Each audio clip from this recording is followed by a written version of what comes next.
सबसे पहले हम आपको यह बताएंगे कि प्रधानमंत्री नरेंद्र मोदी ने रशिया के राष्ट्रपति व्लादिमीर पुतिन से ऐसी कौन सी दो बातें कही हैं जो शायद दुनिया का कोई और नेता राष्ट्रपति पुतिन से कहने की हिम्मत नहीं करेगा। प्रधानमंत्री मोदी ने राष्ट्रपति पुतिन से कहा कि युद्ध के मैदान से शांति का रास्ता कभी नहीं निकल सकता और बातचीत के बिना शांति कभी स्थापित नहीं हो सकती। ये बात उन्होंने यूक्रेन के युद्ध को लेकर कही है। आपको याद होगा जब वो पिछली बार मिले थे तब भी प्रधानमंत्री मोदी ने उनसे कहा था कि ये युद्ध का काल नहीं है, ये युद्ध का समय नहीं है। यानी पहले दिन से ही प्रधानमंत्री मोदी इस युद्ध का विरोध करते आ रहे हैं और उन्होंने इस बार भी राष्ट्रपति पुतिन से यही कहा कि युद्ध का रास्ता ठीक नहीं है, इसे छोड़ दीजिए।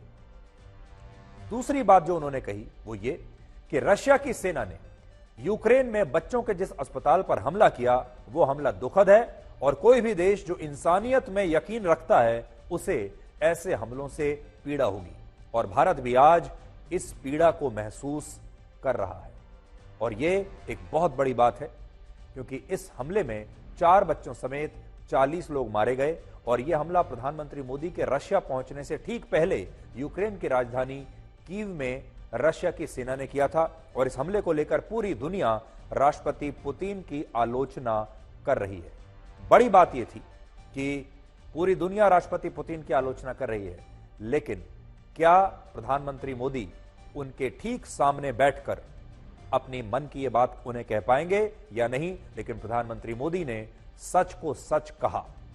लेकिन प्रधानमंत्री मोदी दुनिया के अकेले ऐसे नेता हैं जिन्होंने राष्ट्रपति पुतिन के ठीक सामने बैठकर न सिर्फ इस हमले पर दुख जताया बल्कि यूक्रेन के खिलाफ युद्ध पर भी रशिया को यह सलाह दी कि वो युद्ध के मैदान से शांति का रास्ता निकाल नहीं पाएगा। और उन्होंने इसी साल मॉस्को में हुए आतंकवादी हमले को भी दुर्भाग्यपूर्ण कहा है।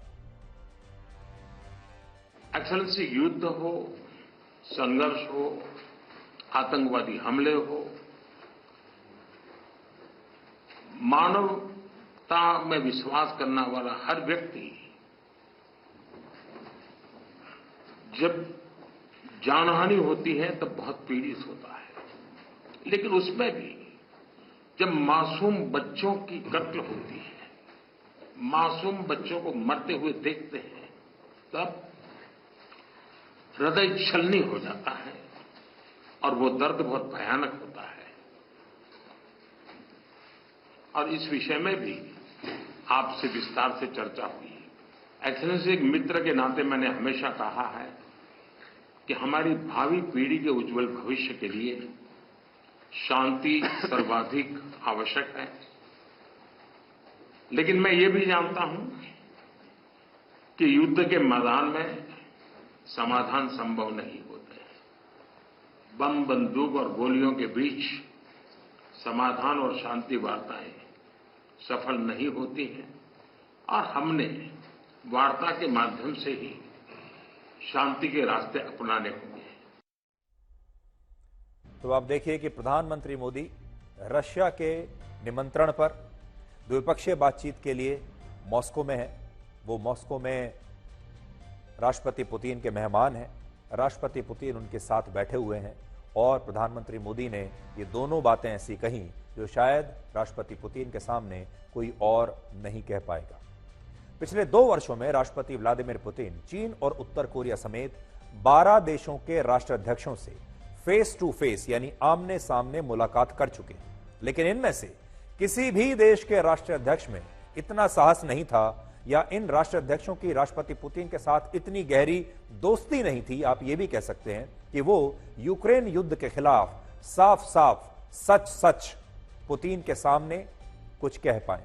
तो ये सारी मुलाकातें राष्ट्रपति पुतिन ने दुनिया के बड़े बड़े नेताओं के साथ की हैं, लेकिन किसी ने भी उन्हें इतने स्पष्ट शब्दों में यह नहीं कहा कि यूक्रेन का युद्ध आपको कहीं लेकर नहीं जाएगा, यह युद्ध का काल नहीं है और इस युद्ध के मैदान से शांति का रास्ता नहीं निकल सकता। और प्रधानमंत्री मोदी ने एक और बड़ी खास बात यह कह दी इस बार कि रशिया की सेना ने जो यूक्रेन पर अभी हमला किया था, जहां पर बच्चों के अस्पताल पर यह हमला हुआ, उसे लेकर भी प्रधानमंत्री मोदी ने ठीक उनके सामने बैठे हुए उस पर दुख जताया। प्रधानमंत्री मोदी अकेले ऐसे नेता हैं जिन्होंने सितंबर 2022 में भी एससीओ समिट के दौरान राष्ट्रपति पुतिन से यही कहा था कि ये युद्ध, जो ये युग है, ये युद्ध का नहीं है।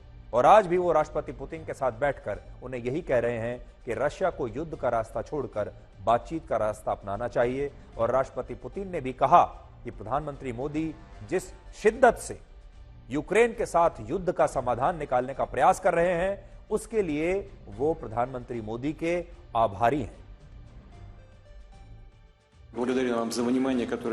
युद्ध का समाधान निकालने के लिए जिस तरह से आप कोशिश करते हैं, उसके लिए मैं आपका बहुत आभारी हूं। देखिए, जब दोस्ती होती है दो लोगों के बीच, दो देशों के बीच, और एक दूसरे पर पूरा यकीन होता है, पूरा विश्वास होता है, तो उस दोस्ती की खूबसूरती ये होती है कि दो दोस्त एक दूसरे की बातों का बुरा नहीं मानते, बल्कि उस बात को बहुत सकारात्मक रूप से लेते हैं। और राष्ट्रपति पुतिन ने भी प्रधानमंत्री मोदी की इन बातों का बुरा नहीं माना, बल्कि उनका धन्यवाद दिया कि वो इतनी शिद्दत से ये चाहते हैं कि ये युद्ध समाप्त हो जाए। आज राष्ट्रपति पुतिन ने प्रधानमंत्री मोदी को रशिया का सर्वोच्च नागरिक सम्मान भी दिया, जिसे आधिकारिक भाषा में order of Saint Andrew the apostle award कहते हैं। और नरेंद्र मोदी भारत के पहले ऐसे प्रधानमंत्री हैं जिन्हें रशिया ने अपने देश का सर्वोच्च नागरिक सम्मान दिया है। और यह दुनिया के सबसे पुराने नागरिक सम्मानों में से एक है, जिसकी शुरुआत वर्ष 1698 में, आज से 326 वर्ष पहले हुई थी। And the friendly ties between the people of India and Russia, the Order of Saint Andrew the Apostle, the first called, is being awarded to His Excellency Narendra Damodar Das Modi, the Honorable Prime Minister of the Republic of India.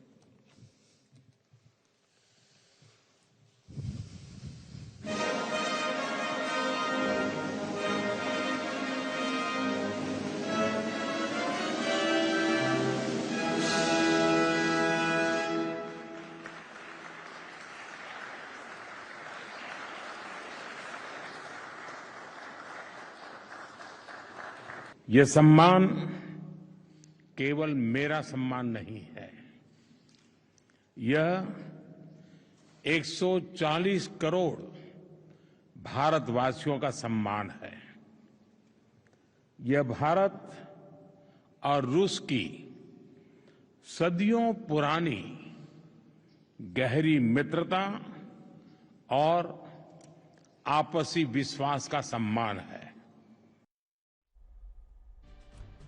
Saudi Arab, Afghanistan, UAE, Maldives, Bhutan, Egypt और France समेत दुनिया के कम से कम 10 देश प्रधानमंत्री मोदी को अपने देश का सर्वोच्च नागरिक सम्मान पहले ही दे चुके हैं। और इससे आप समझ सकते हैं कि दुनिया प्रधानमंत्री मोदी को कितना सम्मान दे रही है। और जब कोई देश किसी दूसरे देश के नेता को अपने यहाँ का सर्वोच्च नागरिक सम्मान देता है, तो इसका मतलब यह होता है कि वो देश उस राष्ट्राध्यक्ष के काम को और दुनिया के विकास में उसके योगदान को उस दौर में सबसे महत्वपूर्ण मान रहा होता है।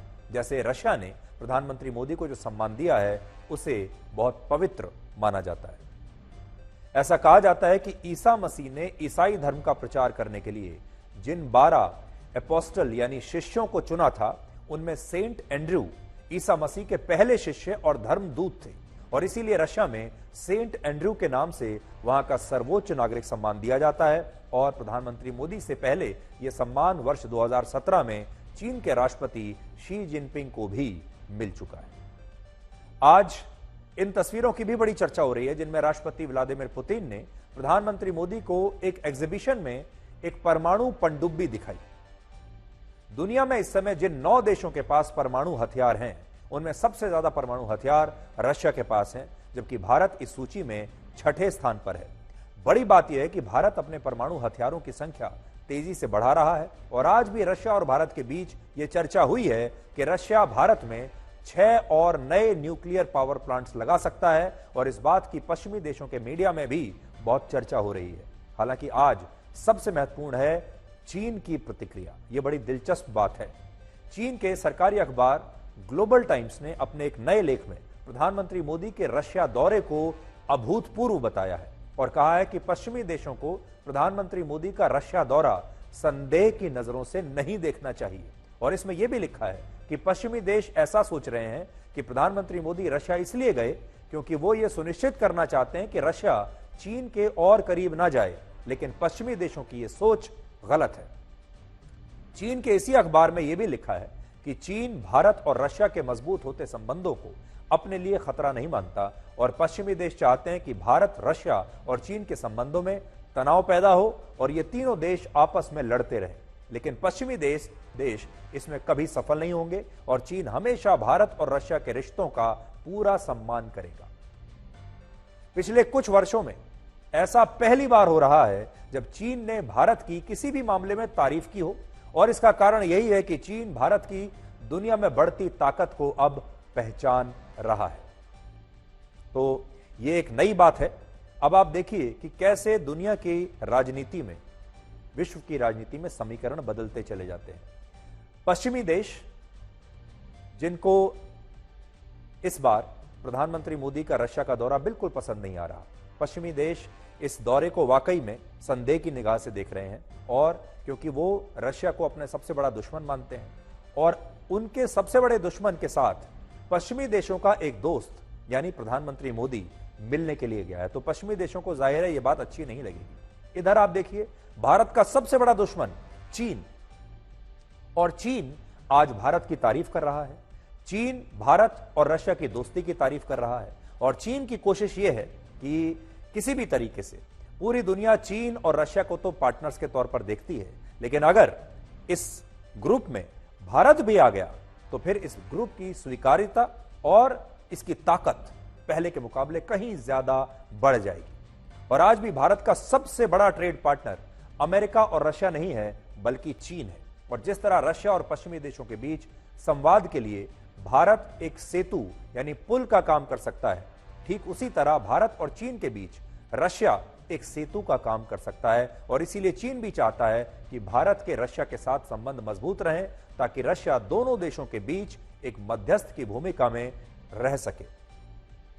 यहां बड़ी बात यह है कि रशिया, भारत और चीन तीन देशों में अगले कार्यकाल तक सत्ता परिवर्तन होने की संभावना ना के बराबर है।